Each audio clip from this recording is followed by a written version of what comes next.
I dag vil vi lære jer at lave, hvordan vi laver de der minikanonslag. Først og fremmest skal jeg bruge et hæksyn.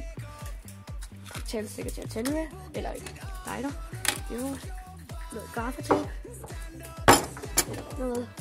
Og en afgøjtang. I kan også bruge andre ting. Det man gør her. I tager proppen af. Og så klemmer I på den her. Klemmer I bare på den. Så skal I eventuelt bruge tangen her. Så klemmer I det herop. Og så presser I det. Sådan her. Oh. Sådan der. Så det kommer til at nogenlunde se sådan der ud. Og så tager I proppen her. Og vender den om. Og så først går ned og sådan der. Og skal ned og sådan her. Så sætter I den her. Nedover. Og ja. Og så tager I jeres tang her. Så begynder I sådan at løsne krudtet. Så stille og roligt.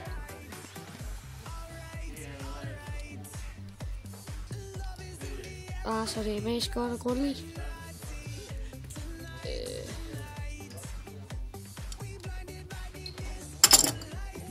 Jeg skal gøre sådan lidt med det. Lad specielt jeres fingre. Det vil vi godt kalde det. Yes. Så. Cirka hernede til. Kan I klemme ned til. Indtil geværket begynder at blive lidt hårdt. Ja. Og så tager jeg gaffatape. Det skal helst være gaffatape. Jeg tror også godt, I kan bruge malertape. Så tager vi det her. Et stykke her. Jeg gør sådan et lille stykke her i. Så kommer det så sådan ud.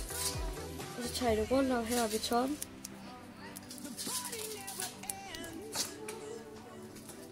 Og så kan I godt presse lidt mere på det.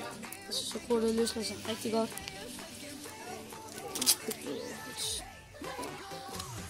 Sådan der. Så tager vi lidt mere. Se på. Ja.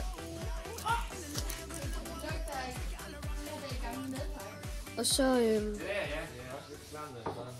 så har I faktisk bygget her et minikanonslag. Let me see your hands.